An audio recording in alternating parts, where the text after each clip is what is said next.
প্রবাসী একজন YouTuber, France প্রবাসী একজন ইউটিউবার, নাম বলছি না সঙ্গত কারণে আপনারা বুঝতে পারবেন যে কে তিনি। তিনি বঙ্গবন্ধুর ৩২ নম্বরের বাড়ি গুড়িয়ে দেওয়ার আহ্বান জানালেন ফেসবুক লাইভের মাধ্যমে। তিনি বললেন বুলডোজার নিয়ে আসেন, দা বটি খুন্তি হাতুর বাটাল যা কিছু আছে, যার যা কিছু আছে সব কিছু নিয়ে আসেন। ৩২ নম্বর ইতিহাস থেকে মুছে ফেলার আজকে দিন, ৩২ নম্বরকে মুছে ফেলতে হবে। সেই মহান ব্যক্তির ডাকে সাড়া দিয়ে ছাত্ররা মিছিল করে বঙ্গবন্ধুর ৩২ নম্বর বাড়িতে গেলেন এবং সেখানে গিয়ে ধ্বংসযজ্ঞ চালালেন। সরকার এতটুকু বাধা দেয়নি, সরকার সেই দৃশ্যগুলো দেখেছে এবং মজা নিয়েছে। এই যে মজা নেয়া, এই ইতিহাসটা যদি চলতে থাকে তাহলে কি হবে? এই ইতিহাসের বারবার আমরা দৃশ্যায়ন দেখব। এই ইতিহাস যদি চলতে থাকে তাহলে কি একদিন এরকম হবে যে কোনো একদিন সময় আসলো, এখন যারা ক্ষমতায় আছে তারা ক্ষমতায় থেকে চলে গেল, তাদের বাড়িঘর পুড়িয়ে দেয়া হলো, কিংবা আজকে প্রধান উপদেষ্টা যেখানে বসতবাড়ি গেড়েছেন সেই যমুনা একদিন গুড়িয়ে দেয়া হবে, সেরকম ঘটনা কি ঘটবে? আজকে যারা উপদেষ্টা হিসেবে রয়েছেন, যারা চুপ করে এই দৃশ্যগুলো দেখছেন, আসিফ নজরুল কিংবা মোস্তফা সরোয়ার ফারুকীদের মতো নানা রকমের বড় বড় বাণী যারা ছাড়ছেন, তাদের বাড়ি ঘরে কি একটা সময় হামলা হবে? সেরকম ঘটনার জন্য আজকের এই ঘটনা ঘটা হলো।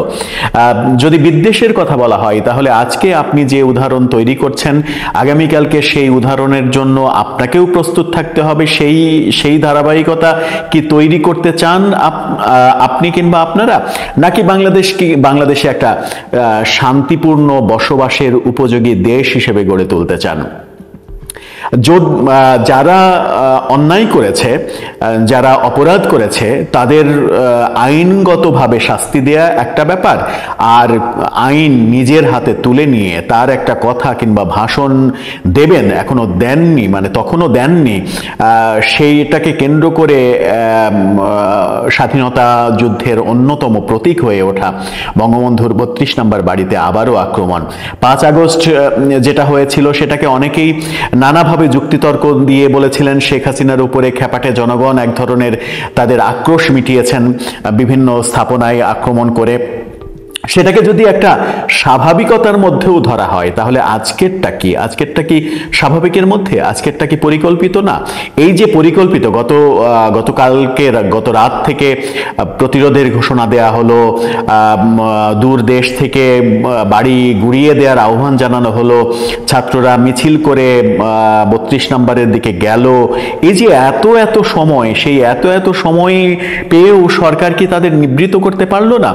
নাকি সরকার আসলে তাদেরকে গোপনে বলে দিয়েছে তোমরা যাও, আমরা দূর থেকে ভিডিও ফুটেজগুলো দেখে মজা নেব? উপদেষ্টারা কি মজা নিচ্ছেন? উপদেষ্টারা যদি মজাই নিতে থাকেন, স্বাধীনতার অন্যতম প্রতীক ৩২ নম্বরে বঙ্গবন্ধুর বাড়ি, বঙ্গবন্ধু বাংলাদেশের অবিসংবাদিত নেতা, বহু বিতর্ক থাকতে পারে, বহু রকমের পক্ষে বিপক্ষে আলোচনা থাকতে পারে, বঙ্গবন্ধুরও অনেক ভুল থাকতে পারে, কিন্তু বঙ্গবন্ধু একটা দীর্ঘ ধারাবাহিক রাজনৈতিক ক্যারিয়ারে আস্তে আস্তে যে স্বাধীনতার দিকে বাংলাদেশকে নিয়ে এসেছিলেন, সেটা তো মিথ্যা নয়। অনেকে তর্কের সুরে বলেন যে বঙ্গবন্ধুকে যদি পাকিস্তানের প্রধানমন্ত্রী বানানো হতো তাহলে কি তিনি স্বাধীনতা পেতেন? বঙ্গবন্ধুকে পাকিস্তানের প্রধানমন্ত্রী যদি বানানো হতো, পশ্চিম পাকিস্তান যদি পূর্ব পাকিস্তানের জনগণের অধিকারই দিত, তাহলে তো আন্দোলনের প্রয়োজন হতো না। অধিকারের জন্য আমরা প্রথম সংগ্রাম করলাম 52-তে, ভাষার জন্য, তারা ভাষা দিতে চাইলো না, আমরা ভাষা ছিনিয়ে আনলাম। আবারও যখন শোষণ নিষ্পেষণ চালাতে থাকলো তখন আমরা স্বাধীনতা ছিনিয়ে আনলাম। সুতরাং ওই তর্কগুলো আসলে ধোপে টেকে না। কিন্তু শেখ হাসিনা যদি অন্যায় করে থাকেন, সেই শেখ হাসিনার অন্যায়ের শিকার বঙ্গবন্ধু হবেন, বারবার হবেন। ৫ আগস্টের ঘটনাকে যদি আমি দুর্ঘটনা হিসেবেও ধরি, কিন্তু আজকে যখন আবার ৩২ নম্বর বাড়িতে আক্রমণ চালানো হলো এবং ভেতরে গিয়ে ধ্বংসলীলা তৈরি করা হলো, সেটাকে আপনি কিভাবে দেখবেন? তখনও কিন্তু শেখ হাসিনা ভাষণ দেননি। শেখ হাসিনা তার ভাষণে এই বাড়ি ভাঙার কথাও বলতে শোনা গেল, শুনলাম তার সেই বাড়ি ভাঙার কথাও বলছেন। তিনি বলছেন যে বাড়ি ভেঙে কি আর একটা স্থাপনা ভেঙে কি আর ইতিহাসকে মুছে ফেলা যাবে? সময় সুযোগ হলে স্থাপনা আমরা আবার গড়ব, এরকম কথা তাকে বলতে শোনা গেল। তাকে যদি আপনি ভাষণ দিতে বাধা দেবেন, ভাষণ দিতে বাধা দেওয়ার তো বহু পথ রয়েছে। আপনি 9টা থেকে ইন্টারনেট বন্ধ করে দিতেন বাংলাদেশে, আপনি 9টা থেকে বাংলাদেশের সমস্ত বিদ্যুৎ সংযোগ বন্ধ করে দিতেন, 1 ঘন্টা বন্ধ করে দিতেন। আবার যদি 10টায় শুরু করতো তাহলে আবার ইন্টারনেট বন্ধ করে দিতেন। আপনি তার ভাষণটা ঠেকানোর বহু কৌশল ছিল, সেটা করতে পারতেন। সেই পথে না গিয়ে প্রতিশোধের পথে যেভাবে গেলেন, যে সে ভাষণ দেবে, ভাষণ দেওয়ার ঘোষণা দিয়েছে, এই দুঃসাহস সে দেখিয়েছে, সুতরাং চলো বঙ্গবন্ধুর 32 নম্বর বাড়ি গুড়িয়ে দেব। 32 নম্বরের বাড়ি না হয়ে যদি ধানমন্ডির শেখ হাসিনার যে বাড়ি সুধা সদন ভাঙার ঘটনা যদি ঘটতো, তাহলে কিন্তু মানুষের বুকে এতটা ঘা লাগতো না, যেটা 32 নম্বরের বাড়ি ভাঙার কারণে ঘা লেগেছে। শেখ হাসিনা শুনলাম তার ভাষণে তার যে 15 বছরের উন্নয়নের ফিরিস্তি, সেই উন্নয়নের ফিরিস্তি দিলেন, তাকে নির্দোষ প্রমাণ করলেন। ডক্টর ইউনূসকে মেটিকুলাস ডিজাইন করে তাকে এবং শেখ রেহানাকে হত্যার প্ল্যানের জন্য দায়ী করলেন। মেটিকুলাস ডিজাইনের অংশ হিসেবে অবৈধভাবে রক্তের উপরে দাঁড়িয়ে, অস্ত্রের উপরে দাঁড়িয়ে ডক্টর ইউনূস ক্ষমতায় এসেছেন, এই কথা বললেন। এমন কথা যখন বললেন, তার কথা তিনি তো বলতেই পারেন, তার কথার উত্তর আপনি কথা দিয়ে দেন, যুক্তি দিয়ে দেন, শান্তিপূর্ণভাবে দেন, কিন্তু কথা না বলতেই, কথা তো বলেননি। যখন আপনি বাড়ি ভাঙা শুরু করেছেন তখন তো বলেননি সে তিনি কথা। তার কথা বন্ধ করার বহু ওয়ে থাকা সত্ত্বেও সেই ওয়েতে হাঁটেননি। হ্যাঁ, সমালোচনা হতো, ইন্টারনেট বন্ধ করে দিলে সমালোচনা হতো, কিন্তু সেই সমালোচনা কি এখন 32 নম্বরের বাড়ি যে গুড়িয়ে দেয়া হলো তার চাইতে বেশি হতো? নিশ্চয়ই বেশি হতো না, কম হতো। একটা অজুহাত দেয়া যেতই যে ফ্যাসিস্টের নেতাকে আমরা ভাষণ দিতে দেব না বাংলাদেশে, সেটা বলে ইন্টারনেট বন্ধ করে দিতে পারতেন, বিদ্যুৎ সংযোগ বন্ধ করে দিতে পারতেন। কিন্তু 32 নম্বরের বাড়ি আক্রমণ কেন করলেন? কোন বুদ্ধিতে করলেন? এই যে ফুটেজ চলে গেল বিশ্ব দরবারে, বিশ্ব মিডিয়ার কাছে এই যে ফুটেজ চলে গেল, এই যে অরাজকতায় সরকার নিশ্চুপ হয়ে দর্শকের মতো দেখলো, এই দৃশ্য যে চলে গেল, এই খবর যে চলে গেল, তাতে কি বাংলাদেশ সরকারের ভাবমূর্তি বাড়বে নাকি বাংলাদেশ সরকারের ভাবমূর্তি তলানিতে গিয়ে থাকবে?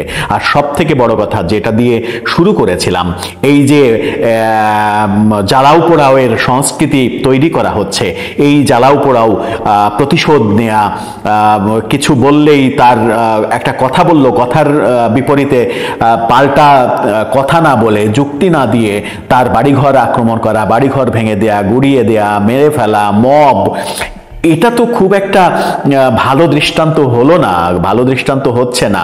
কারণ ভবিষ্যতে যদি এই কালচারটা চলতেই থাকে তাহলে বাংলাদেশ তো সুস্থতার পথে আসবে না, বাংলাদেশে শৃঙ্খলা ফিরে আসবে না। আপনি কি মনে করেন যে আজকে যারা আওয়ামী লীগ করে তারা যদি কোনোদিন সুযোগ পায়, কোনোদিন মানে ইতিহাস ঘেটে যদি কোনোদিন সুযোগ পায়, তাহলে আজকের ঘটনা তারা ভুলে যাবে?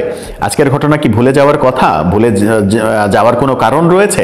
আজকের ঘটনা যারা ঘটালো, কিংবা আজকের ঘটানোর দৃশ্য যারা চুপ করে দেখলেন সরকারে থেকে, তাদের বিপরীতে যদি তারা আবার এরকম আক্রমণাত্মক হয়, ধ্বংসাত্মক কার্যক্রম চলে, সেটা কি শোভনীয় হবে? সেটা কি কোনোভাবেই গ্রহণযোগ্য হবে? এই যে বিদেশ থেকে আহ্বান জানানো, বাড়ি গুড়িয়ে ফেলো, ইতিহাস থেকে মুছে ফেলো, বুলডোজার নিয়ে এসো, এটা শোনার পরেও সরকার সেটার প্রোটেস্ট না করা, চুপ থাকা এবং চুপ থেকে ইন্ধন দেয়া, উৎসাহ দেয়া, উৎসাহিত করা, এটা খুব একটা ভালো দৃষ্টান্ত হলো না। এই দৃষ্টান্ত বহুদিন ইতিহাস বয়ে বেড়াবে, এবং ইতিহাস যদি খুব খারাপভাবে এর প্রতি উত্তর দেয় তাহলে বাংলাদেশের জন্য সেটা খুবই খারাপ খবর হবে। ছাত্র জনতা আবেগ কাজ করতে পারে, অনেক আবেগই কাজ করবে। তাদের হয়তো আবেগ ভাবাবেগ বেশি, তাদের বুদ্ধি একটু কম। যদিও তারা দাবি করেন তারা মেধাবী, ধরে নিলাম তাদের বয়সের কারণে, আবেগের কারণে তাদের বুদ্ধি একটু কম কাজ করে। কিন্তু যারা ঝোনা পাকা হয়ে উপদেষ্টা হয়ে বসে আছেন, যিনি প্রধান উপদেষ্টা, বিশ্বে এত বড় বড় বাণী দেন, তিনি তো নিবৃত করতে পারতেন, তিনি তো চুপ না থেকে তাদেরকে নিষেধ করতে পারতেন যে এই ঘটনাটা ঘটানো যাবে না, তোমরা অন্য কর্মসূচি পালন করো, আওয়ামী লীগের বিরুদ্ধে সমাবেশ করো, মিছিল করো, যুক্তি দাও, টকশো করো, ফিল্ম বানাও, ফিল্ম দেখাও। যেমন একটা কর্মসূচি ছিল, খুবই ভালো কর্মসূচি, যে শেখ হাসিনা যখন ভাষণ দেবেন তখন রাত 9টায় ঢাকা শহরের বিভিন্ন জায়গায় এবং সারা দেশে আহ্বান জানানো হয়েছিল, সারা দেশে মোড়ে মোড়ে জুলাই গণহত্যার বিভিন্ন ফুটেজ, বিভিন্ন ডকুমেন্টারি এগুলো তারা দেখাবেন। খুবই ভালো শান্তিপূর্ণ কর্মসূচি, সেটা পালন করা যেত, সেটা প্রতিবাদের একটা অসাধারণ ভাষা হতে পারত। কিন্তু যেটা করা হলো সেটার প্রতিদান যদি চলে আসে কোনো একটা সময়, সেটা খুব একটা সুখকর হবে না বাংলাদেশের জন্য। আমার মনে হয় এখান থেকে বের হতে হবে আমাদের, কারণ মবের সংস্কৃতি একটা দেশের জন্য কল্যাণকর নয়। আর আজকে ইউনূস সরকার যেভাবে চুপ থেকে এই দৃশ্য দেখলেন, তাতে করে আন্তর্জাতিক চাপ তাদের উপরে যতটা না রয়েছে এখন, তার চাইতে 100 গুণ বাড়বে এবং সেই আন্তর্জাতিক চাপে এই সরকারের এই মবের সংস্কৃতি চলমান রাখা এই সরকারের পক্ষে ক্ষমতায় টিকে থাকা আমার মনে হয় দুঃসাধ্য হয়ে পড়বে। এবং আমার ব্যক্তিগতভাবে মনে হয় না যে এই সরকার ক্ষমতায় থাকার আর কোনো মানে অধিকার রাখতে পারবে আন্তর্জাতিক মহলের কাছে এর কোনো জবাবদিহি তারা দিতে পারবে না। যাই হোক, যেটাই হোক, সেটা সুস্থভাবে হোক, সুখকরভাবে হোক, প্রতিহিংসা পরায়ণ হয়ে ধ্বংসাত্মকভাবে না হোক, সেটাই আমাদের কাম্য। আমরা যারা সাধারণ মানুষ, তারা শুধুই শান্তি চাই, এই দেশে শান্তি বিরাজ করুক, সেটাই চাই। সেই চাওয়া হয়তো কারো কাছে অতি চাওয়া হতে পারে, তবে অতি চাওয়াটাই আমরা চাই।